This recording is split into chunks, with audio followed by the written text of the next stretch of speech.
Hello बच्चों, let's read this question. So this question says the ionization enthalpies of atoms A and B are 400 and 300 kilocalorie per mole respectively. The electron gain enthalpies of these atoms are 80 and 85 kilocalorie per mole respectively.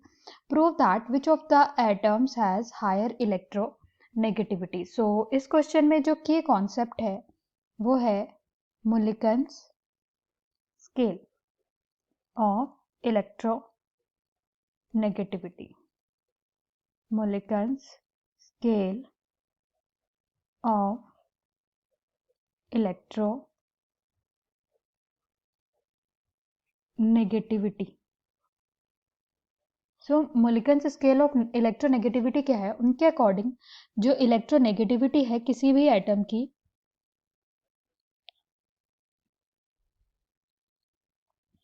वो average है उसके ionization enthalpy और electron affinity का या electron gain enthalpy का. सो ये क्या है? Ionization enthalpy plus electron gain enthalpy, electron gain enthalpy by 2.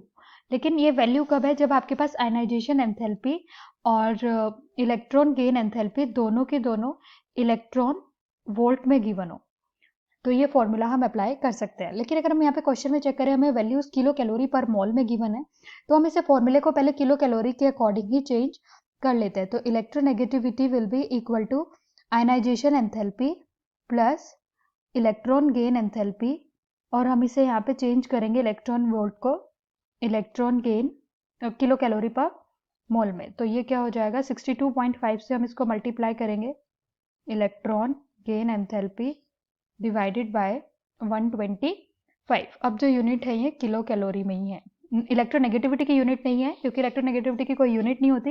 ये सिर्फ आयनाइजेशन एंथैल्पी और इलेक्ट्रॉन गेन एंथैल्पी की यूनिट की बात कर रहे हैं, तो ये किलो कैलोरी में होगी, तो हमें ये फॉर्मूला यूज करना है. तो अब हम एटम ए और एटम बी दोनों के लिए अपनी वैल्यू कैलकुलेट करते हैं. तो पहले हम फॉर एटम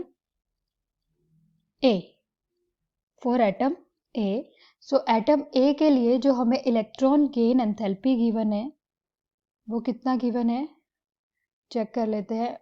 एटम ए के लिए हमें गिवन है electron gain enthalpy 80 kilo calorie पर मोल, 80 किलो कैलोरी पर मोल. और जो हमें इसके लिए आयनाइजेशन एंथैल्पी गिवन है वो गिवन है 400 किलो कैलोरी पर मोल. सो अब हमें इलेक्ट्रोनेगेटिविटी का फॉर्मूला लगा लेते हैं फॉर एटम ए. तो हो जाएगा 400 प्लस 80 बाय 125 हो जाएगा 480 बाय 125, और जब इसे डिवाइड करेंगे आंसर मिलेगा 3.84. सिमिलरली हम एटम बी के लिए भी कैलकुलेट करते हैं. For atom B, so atom B के लिए हमें जो इलेक्ट्रॉन गेन एंथैल्पी की वैल्यू गिवन है वो गिवन है 85 किलो कैलोरी पर मोल, और जो आयनाइजेशन एंथैल्पी गिवन है वो कितने गिवन है? 300 किलो कैलोरी पर मोल. तो इसमें भी हम फॉर्मूला लगा देंगे सेम. ये हो जाएगा 300 प्लस 85 डिवाइडेड बाय 125. तो ये आ जाएगा 385 बाय 125, और जब आप इसे कैलकुलेट करेंगे आएगा 3.08.